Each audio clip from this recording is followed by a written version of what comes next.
Bom, dando continuidade ao nosso curso de Mecânica Estatística, vamos agora para a nossa quarta aula, ok? Que vai ser a aula do gás ideal no formalismo canônico, né? Se eu fosse seguir a estrutura, pelo menos que eu segui, para o ensemble microcanônico na nossa segunda aula, essa nossa quarta aula, na verdade, deveria ser um exemplo do ensemble canônico, né? Deveria ser o próximo exemplo, depois que eu calculei com vocês, né? A função de partição e a termodinâmica via ensemble canônico do sólido de Einstein, depois de um paramagnético de dois estados, depois de um sistema de dois níveis, né? Por que eu coloquei aqui, né, uma quarta aula exclusiva, aqui no caso, para o gás ideal, né, no formalismo canônico? Eu coloquei aqui porque as discussões do gás ideal elas podem ser alongadas, né? Tem bastante coisa interessante para a gente poder discutir do gás ideal e por conta disso ele merece exatamente uma aula à parte, né?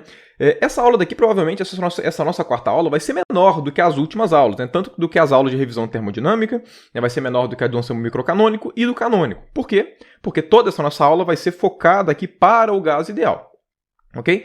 Então, claro, né, vai ser uma aula reduzida. Porém, né, é uma aula tão importante, né, e o gás ideal é um contexto tão presente na física que ele vai merecer aqui uma análise em separado, ok? Nessa nossa quarta aula eu não vou calcular somente a função de partição e o limite termodinâmico com vocês. Eu também vou calcular outros pequenos detalhes, ok? Como, por exemplo, também a atribuição de Maxwell-Boltzmann, vou calcular com vocês a equipartição de energia, vou discutir um pouquinho com vocês, né, a parte de modelo, né, da equação de Van der Waals, quando você tem interação, né, quando você começa a descrever um gás ideal com algumas pequenas interações, ou seja, quando ele deixa de ser completamente ideal, começa a se transformar, né, começa a se comportar levemente como um gás real, enfim.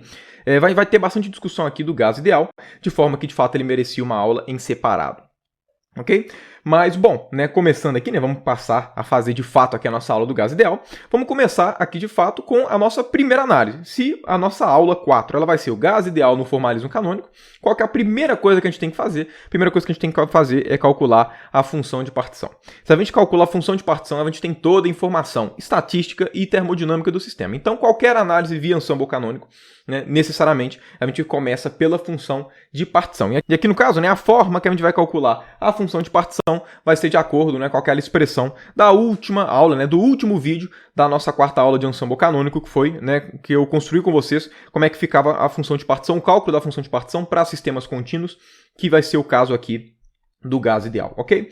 Então, né, vamos lá, só para, né, fazer aqui a nossa construção certinha, como é que é o modelo de um gás ideal? O modelo de um gás ideal a gente tem aqui um certo volume do espaço, ok? Onde o gás está, então aqui a gente tem um certo volume V, ok? Que eu vou colocar aqui em azul, a gente tem um certo volume V, tem um certo número N de partículas, e esse nosso gás ideal, ele está em contato com um reservatório térmico, ok? Então, por exemplo, imagina que aqui em torno, né, esse cara daqui não é um sistema isolado, né? Ou seja, ele está em contato aqui com um certo reservatório térmico. Esse reservatório térmico fixa a temperatura do nosso gás ideal. Então, esse cara daqui vai ser um gás ideal que possui, né, temperatura T, volume V e número de partículas N, ok? E esse nosso gás ideal, assim como qualquer gás ideal, né, essas partículas daqui, elas vão estar se movimentando de um lado para o outro, ok? De um lado para o outro. Essas partículas aqui, elas não interagem entre si, ok?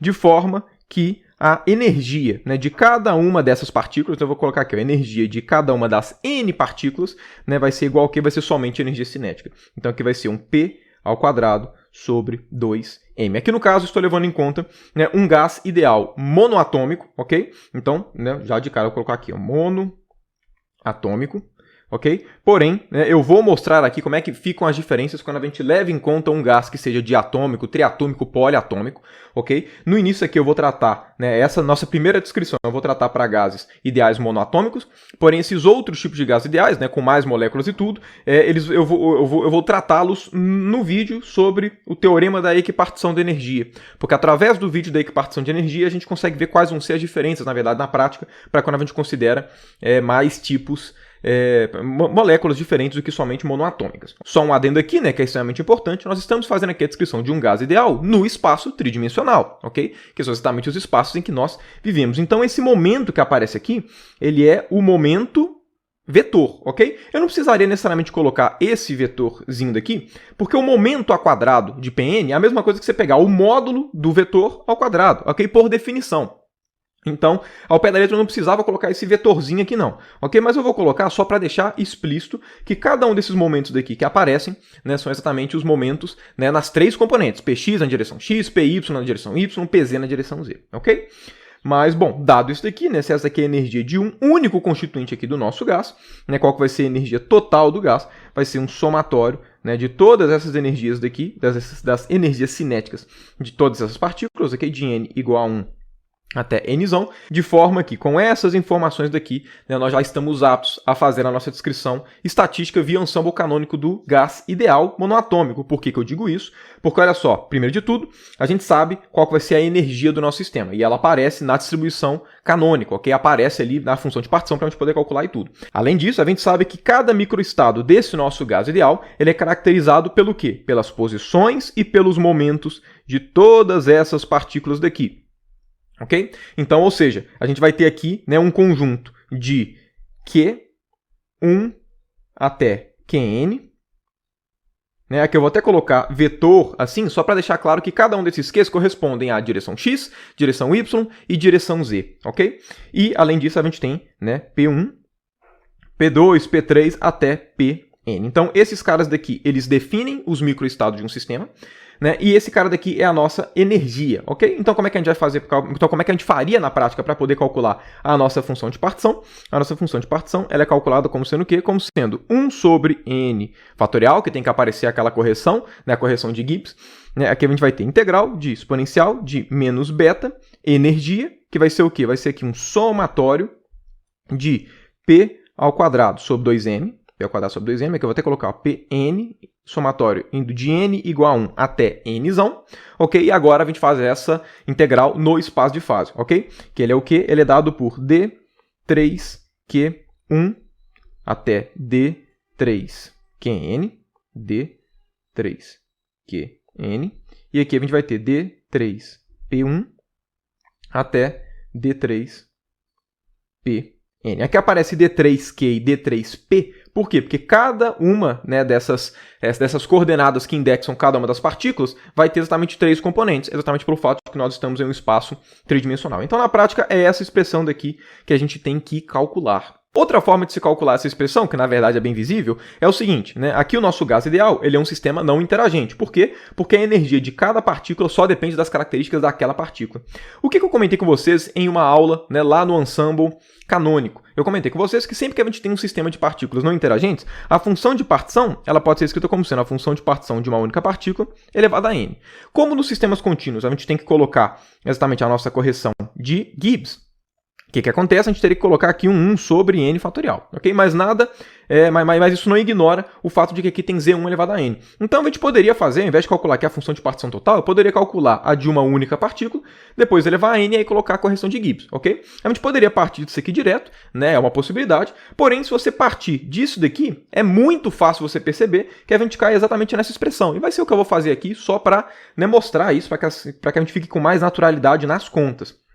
Olha só, essa exponencial daqui, o que ela é? Essa exponencial daqui, ela é um produtório de i indo de 1 até nzão. Aqui eu coloquei nzinho, na verdade, né? De quê? De exponencial de menos beta, p nzinho ao quadrado sobre 2m, ok? Por quê? Porque isso aqui tem uma soma no expoente, né, exponencial da soma é a mesma coisa que multiplicação das exponenciais. Além disso, esses caras daqui, olha só, aqui a gente tem, né, exatamente um produto de dqn indo de nzinho igual a 1 até nzão. Então a gente pode colocar aqui um dq3nzinho. E aqui a mesma coisa, aqui a gente tem um produtório de d3pnzinho, indo de nzinho igual a 1 até nzinho igual a nzão. Então também posso colocar aqui o nosso d3p nzinho. Então perceba que esse cara todo daqui, ó, o que eu estou simbolizando aqui, o nosso integrando, ele pode ser escrito por esse produtório, ok? E, no caso, né, esse produtório daqui eu posso retirar da integral, ok? Porque eles são independentes da integral. Então o que a gente chega aqui é que a nossa função de partição do gás ideal vai ser 1 sobre n fatorial, produtório de n igual a 1 até nzão, de quê? De integral de exponencial de menos beta pn quadrado sobre 2n, d3 Qnzinho, D3P Nzinho. Agora, quem que é esse cara daqui? Olha só, esse cara daqui é exatamente a função de partição da enésima partícula. Se todas as partículas são iguais, é a mesma coisa que eu falar que esse cara daqui é a função de partição de uma única partícula. Porque lembrando, todas as partículas de um gás elas têm a mesma característica, né? Inclusive elas são indistinguíveis, né? Inclusive é por isso que a gente coloca aqui, vista pelo formalismo hamiltoniano. Tanto é que, olha só, a energia de todo mundo aqui é igual. Se você permuta exatamente as partículas, a hamiltoniana continua a mesma, né? Porque lembrando, nesses nossos sistemas, a hamiltoniana é igual à energia. Se a hamiltoniana é a mesma, então para o sistema hamiltoniano, né, as nossas partículas são indistinguíveis. Se a gente vai fazer aqui um produto desse cara com ele mesmo, n vezes, o que esse cara daqui é? Esse cara daqui é 1 sobre n fatorial, z1 elevado a n. Estou fazendo assim, né, só para que vocês vejam que, de fato, se vocês não lembram dessa expressão, se o seu sistema for não interagente, você naturalmente cai em uma fatoração, exatamente, né, das funções de partição de cada um dos seus constituintes. Ok? Então, no final de contas, o que a gente tem que fazer, o que a gente tem que calcular é essa integral daqui. Ok? Vou até copiar ela aqui embaixo. A gente tem que fazer essa nossa integral daqui. Ok? Como a gente vai estar fazendo, né, ela e depois elevar a n, eu vou até tirar esse nzinho, né, vou tirar esse nzinho e vou tratar somente, né, só em termos de p, q e n, ok? Simbolizando isso aqui, no caso, como sendo de uma única partícula. Quanto é que vai ser esse cara? Olha só, essa integral daqui, eu posso separar ela, né? Eu posso fatorar essa integral como sendo uma integral somente nas posições, ok? E uma integral nos momentos. Então aqui, exponencial de menos beta, p ao quadrado sobre 2m, integrado em d3p. Integral em d3q vai ser igual ao quê? Vai ser igual exatamente ao tamanho da região acessível no espaço de fase. O nosso sistema ele é acessível em qual região? Em um certo volume V, que o nosso gás está definido, certo? Se eu integro em toda a região tridimensional, esse cara daqui vai dar o quê? Vai ser exatamente o volume em que o nosso sistema é acessado. E essa nossa integral daqui? Essa nossa integral, ela consiste em 3 integrais gaussianas. Como assim? Porque olha só, quem que é, né, só relembrando, quem que é esse p ao quadrado? Esse p ao quadrado daqui, ele é px ao quadrado mais py quadrado mais pz quadrado. Porque lembrando, o p que aparece aqui é o momento total. Quem que é d3p? d3p é a mesma coisa que dpx, dpy, dpz. Ok? Levando em conta aqui, pela mesma argumentação que a gente colocou aqui no produtório, isso aqui eu tenho exponencial da soma, e se é a mesma coisa que eu falar, que essa integral daqui, ela vai ser igual ao quê? Vai ser integral, né, de exponencial de menos beta, px quadrado sobre 2m, dpx.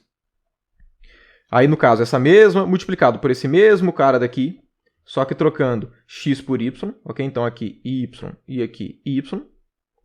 Mesma coisa, pega esse cara na direção z, ok? Aqui só fatorando as parcelas em x, em y e em z. Então, perceba que essa nossa integral daqui, né, dos momentos, né, no caso em d3p, ela pode ser separada em 3 integrais aqui, né, em cada uma, né, das dimensões aqui do seu momento, em px, em py e pz. Quais são os limites de integração dessas nossas 3 integrais? Bom, esses dp's daqui, eles apareceram exatamente porque a gente está calculando a nossa função de partição, integrando no espaço de fase, aqui no caso o espaço de fase acessível a uma partícula. Cada partícula do gás ideal, a princípio, ela pode estar em qualquer momento. Não tem nada que restrinja o momento dela, igual tem uma restrição no volume, que é uma barreira física no fato. Não, os momentos podem ter exatamente qualquer valor, ok? A energia Cp ao quadrado sobre 2m, esse cara daqui vale independente do valor de P que você coloca.